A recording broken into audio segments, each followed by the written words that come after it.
जब से ये कबीर नाम की बला आई है, मेरा तो जीना ही दुश्वार हो गया है। इतनी कोशिशें कर ली इसे मारने की, आखिर ये मरता क्यों नहीं?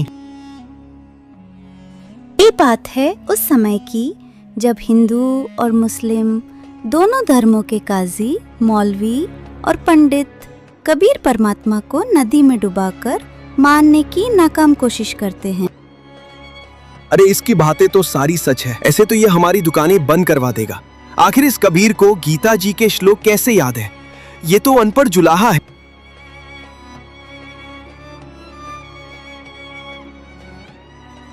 गुरुदेव, सुना है आज सम्राट सिकंदर लोधी गांव के दौरे पे आ रहे हैं। यही सही मौका है इस कबीर की शिकायत लगाने का। अब की बार राजा से कहकर इसे नदी में मरवा देंगे। सिकंदर लोधी, जो कि उस समय पूरे भारत के शासक थे, वे दौरे पर जाते रहते अपने से निजी शासकों को देखने कि क्या वो सही से कामकाज संभाल रहे हैं। ऐसे ही एक दिन राजा दौरे पर आता है और उधर सभी पंडित मौलवियों का दौर लग जाता है। वो राजा से कहते हैं, महाराज, अगर कबीर जैसा व्यक्ति हमारे यहाँ रहा तो गांव के बच्चों पर गलत असर पड़ेगा। वो ना तो धर्मों की इज्जत करना जानता है और ना ही साधु संतों की और लोगों को शास्त्रों का ज्ञान उल्टा सीधा करके सुनाता है। हमारी समस्या का समाधान करे राजा। महात्मा, आपको जरूर कोई गलत फहमी हुई होगी।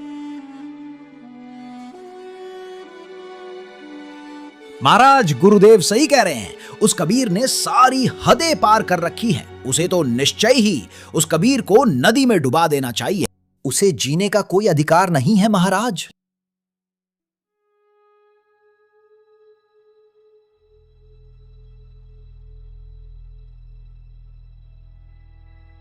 आइए सेक कीजिए, कैसे आना हुआ? कहीं कोई चीज की कमी तो नहीं है? महाराज, आपने ये कतई सही नहीं किया। आपसे ये उम्मीद नहीं थी। आपको अपनी प्रजा की सुननी चाहिए। आप कैसे राजा हैं? वो सही ही तो कह रहे थे।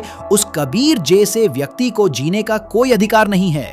उसे तो मर ही जाना चाहिए। राजा मान पढ़ाई में आ जाता है और स्वयं ही कबीर परमात्मा को बंदी बनाने निकल जाता है। राजा स्वयं अपने हाथों से कबीर साहब को हथकड़ी लगाता है, सिर्फ जनता में नंबर बनाने के लिए कि कहीं जनता मेरी विरोधी ना हो जाए, कहीं जनता सोचे कि महाराज तो कबीर को सजा नहीं दे सकता, ये तो उसका चेला है। राजा स्वयं अपने हाथों से कबीर साहब को बंधक बनाता है, जो कि एक सिपाही का काम था, सिर्फ जनता में नंबर बनाने के लिए। राजा सैनिकों से कहता है कि ले जाओ, इन्हें नदी में डालाओ। हा, चलो सैनिकों, बहुत हो गया इस कबीर का। चलो इसे लेके। राजा मान बढ़ाई के चलते ये तब भूल गया कि जब उसे भयानक जलन का रोग हुआ था तो कोई वैद्य, मौलवी, पंडित कोई राजा को ठीक नहीं कर पाया था। तब बस कबीर परमात्मा के आशीर्वाद मात्र से राजा का जलन का रोग ठीक हो गया था। तभी तो कहते हैं, कबीर वाज तजना सहज है, सहज त्रिया का ने, मान बढ़ाई ईर्ष्या दुर्लभ तजना ये। जैसे ही राजा सिकंदर लोधी बोलता है कि ले जाओ और इन्हें नदी में फेंकाओ, सिकंदर खुश हो जाता है और सारी कमान अपने हाथों में संभाल लेता है, क्योंकि उसकी तो मन की हो गई थी। सिकंदर सैनिकों के साथ कबीर साहब को नदी में डुबाकर मरवाने ले जाता है। इस कबीर को पत्थर बांध दो और इसे नाव में ले जाकर नाव से फेंक देना। पत्थरों के वजन से ये डूब जाएगा। समझे मेरी बात सैनिकों? आप कतई चिंता ना करें पीर जी, मैं अभी जाता हूँ और इस कबीर को अभी पत्थरों से बांध के नौका से फेंक दूंगा। सैनिक कबीर परमात्मा को पत्थरों से बांध देते हैं और उन्हें नौका से नदी के बीच में छोड़ आते हैं। कबीर साहब को वहां छोड़ने के बाद सैनिक वहां से चले आते हैं। सेक्तकी राजा से कहता है, क्यों महाराज, पता चल गया ना, ये कोई अल्लाह वल्ला नहीं है, बस एक जादूगर है। अब देखना कैसे इससे बंधे हुए पत्थर इसे नीचे खींचते हैं। जैसे ही पत्थरों का वजन पड़ेगा, ये कबीर को ले डूबेंगे। कबीर परमात्मा से बंधे हुए पत्थर अपने आप खुल जाते हैं और जहाँ राजा नदी किनारे खड़ा था, वो ही एक पत्थर का बड़ा टुकड़ा सीधा चलते हुए आता है और किनारे पे धड़ाम से टकराता है। राजा दूर जाके गिरता है मान बढ़ाई में। राजा इतना अंधा हो चुका था कि ये भी सोच नहीं सका कि एक पत्थर ऐसे कैसे आ सकता है। यहाँ खड़े खड़े मेरा मुंह क्या देख रहे हो? जाओ और जाके इस कबीर को पत्थर फेंक फेंक के मारो। कबीर साहब नदी के बीच में थे। सभी लोग जब भी कबीर परमात्मा पर पत्थर फेंकते, वो तो बस कुछ फेंक जाता और नदी में गबाक हो जाता। अरे तीर चलाओ, गोलियां चलाओ, पत्थर वहां तक नहीं पहुंच रहे हैं। सभी लोगों ने देखा कि पत्थर तो वो तक पहुंच ही नहीं रहे हैं, तो सभी बंदूक तीर कमान ले आते हैं। कबीर परमात्मा जल पर ऐसे बैठे हैं जैसे जमीन पर बैठे हों। वो कबीर साहेब पे खूब बंदूक की गोलियां व तीर चलाते हैं, लेकिन सभी तीर और गोलियां कबीर परमात्मा के निकट से निकल जाती। उन्होंने देखा कि तीर और गोलियां तो कबीर साहेब को छू तक नहीं पा रही। तभी सेक्तकी सैनिकों से कहता है, सैनिकों जाओ जाकर तोफ लेकर आओ, मैं भी तो देखूं इस जुलाहे की जादूगरी कब तक मेरे सामने टिकती है।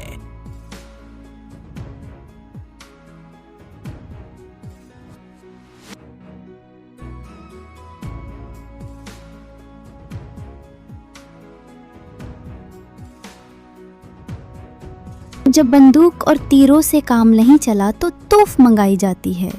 तोफ को अंदर से साफ किया जाता है, फिर उसमें सैनिक गोला डालता है और जैसे ही तोफ चलाई जाती है तो यह तोफ गोले थोड़ी ही दूर जाके नदी में कबाक हो जाते या फिर काफी दूर तालाबों में जा गिरते। इसी तरह कबीर साहिब पर 4 पहर तक गोले तीर दागे जाते हैं, लेकिन कबीर परमात्मा को एक छू तक नहीं सका। सभी लोग भूखे प्यासे पूरे जोर से लगे हुए हैं कबीर साहब को मारने। अब परमात्मा तो दयालु है, उन्होंने देखा ये बेचारे थक गए होंगे, इन्हें 4 पहर हो गए हैं।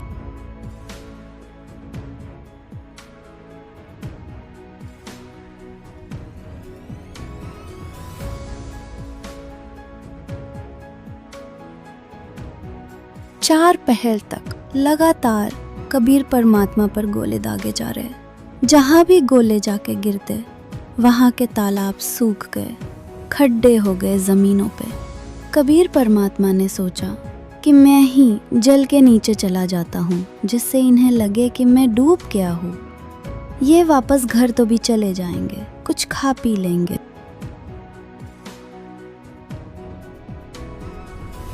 मैं अपने बच्चों को तत्वज्ञान समझाता हूँ और ये मुझे और इस तत्वज्ञान को ना समझकर मुझे ही मारने आते हैं।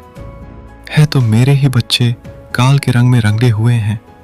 मान बढ़ाई के चलते कुछ नहीं सूझता इन्हें। सुबह से भूखे लगे हुए हैं, मुझे मारने ना कुछ खाया है और ना ही थोड़ा बहुत आराम किया है। एक काम करता हूँ, मैं ही जल के नीचे चला जाता हूँ, जिससे इन्हें लगे कि मैं डूब गया हूँ। घर तो भी चले जाएंगे, जाकर आराम कर लेंगे।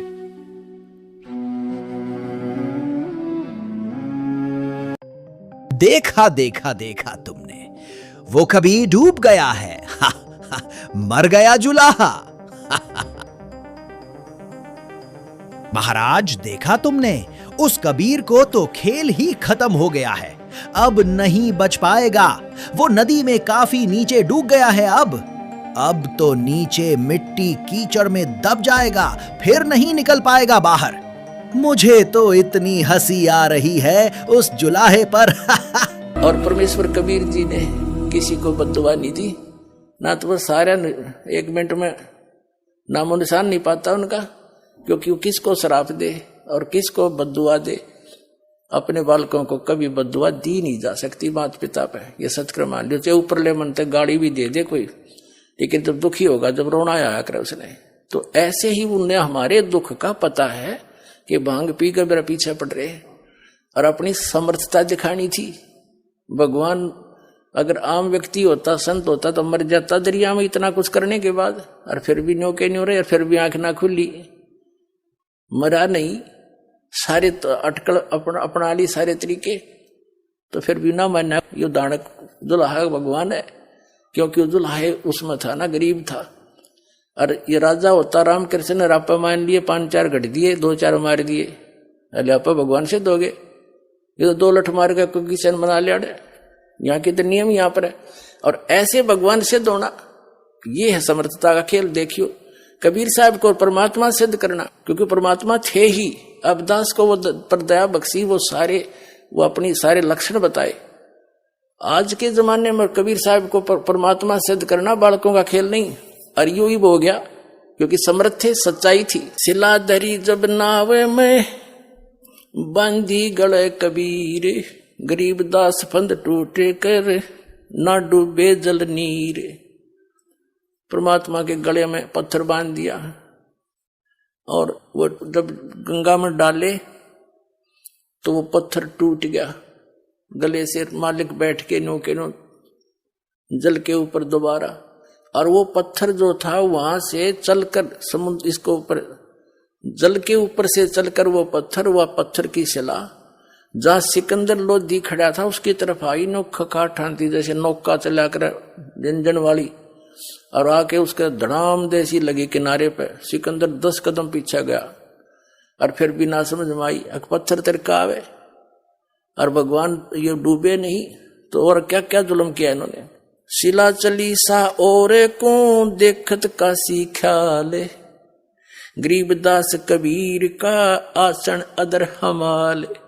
मालिक तो दरिया पर बैठे हैं जल के ऊपर, और वो पत्थर जो गढ़ में बांध रखा था वो टूट कर मालिक के गल से और पानी के ऊपर से सिकंदर लोधी सा की ओर भागी आई। फिर कहते हैं गुस्से में आकर बोले तीर मारो, बाण गोली मारो इसके। तीर बाण गोली चला ये तोप रख लो सोरे, तोब गरीबदास उस जुल्हदी के एक गई नहीं और। जिसको तुम जुलाहा कहते हो, जिसको आप एक कवि मानकर उसकी फाइल को बंद किए बैठे हो, उसकी महिमा आदरणीय गरीबदास साहिब जी आंखों देखी, और उनके द्वारा प्राप्त दृष्टि से तुलसीदास जी की तरह यथार्थ करे। कहते हैं तीर बाण गोली चलाएं और तोप रख लो शोर। गरीबदास उस जुल्हदी के यानी उस दानक के जुल्हे के एक गई नहीं और, उसकी ओर एक भी नहीं गई गोली। उड़े फिस इधर फिर आकाश में हो जा, खूब निशाना शांत नुकर दिनू जा। अब क्या बताते हैं, अदर धार गोले बह ये जल के बीच गबाक। गरीबदास उस जुल्दी पर शस्त्र छूट लाख, यानी लाखों लोग, सेना भी आ गिर, सब पुलिस पालिस भी आ गिर, आम व्यक्ति भी जो दुश्मन थे वो ले आए, तीर का काट के कोई गोली मारे। अधर जैसे तोप रख ले सब चले ये तीर बाण कमाने। गरीबदास उस जुल्हदी पर, वह जुल्हदी जल पर रहे अमान। अधर धार अपार गति जल पर लगी समाध। गरीबदास निज ब्रह्म पद ये खेले आद अनाद। जुल्म हुआ डूबा नहीं ये शस्त्र लगे न बाण। गरीबदास अब कौन गति कैसे लीजे प्राण। लगी समाधि अगाध में बिचरे काशी गंगे। गरीबदास की लोले सरिये छू है चरण तरंगे। चार पहर गोले बगे ये दमकी मुल्क मदान। गरीबदास पोखर सूखे वो रहे कबीर अमान। कितनी प्यारी व्याख्या की है कि 4 पहर तक, 8 पहर का दिन रात होता है, 4 पहर माने 12 घंटे तक उस परमात्मा पर पत्थर तीर और गोले तोप के ये मारे गए और परमात्मा बैठे गंगा के बीच में, दरिया के बीच में, जल के ऊपर जैसे थल पर बैठा करे। अब वहां उसने मारन कौन जा, तो वहीं से तोप और तीर किसी न किसी तरह अंड करो इसका। तो क्या क्या बताते हैं गरीबदास साहब जी के तीर बाण गोली चले तोप रे किलो सोरे, दुम्मो दुम हो रही, दुम्मो दुम चारों तरफ से बंदूकों की, तोपों की। गरीबदास उस दुल्हदी के एक गई नी और, उन परमात्मा उस यानी जिसको तुम एक दानक कह के बोल रहे हो, दुल्हा कह के, उसकी तरफ एक भी गोली, तीर और तोप का गोला नहीं गया। कितनी सिंपल लैंग्वेज में कहा है, जैसे हम बालक थे छोटे छोटे, आम कहावत हमारे हरियाणा के अंदर, हम पत्थर जैसे कोई डला मारते थे ना पानी में, तो उसकी आवाज होती थी गभाक। तेनों क्या करते ले जल में पड़ा गभाक देसी बोला। तो यहां उसी लैंग्वेज का प्रयोग कर रहे हैं। क्या बताते हैं, अधरधार गोले बहे, यानी अधरधार वन ऊपर के गोले तोप के या तो दूर जा पड़े पोखरों में, तालाबों में, वह सूख गए सारे। और या वहीं पर उनके आसपास ही, तोपों के आसपास 10, 20, 50, 100 फुट पे जाके, और जल एकदम ऐसे गिर जा, गबक जैसे बोलता है ना गिरते हुए गोला, गभाक डले बोलते हैं। तो क्या बताते हैं, सिंपल लैंग्वेज में गरीबदास जी बता रहे हैं, अधरधार गोले बहे कुछ जल के बीच गभाक, यानी उड़े पड़ जा, गबक दे ही, आगे नीजा परमात्मा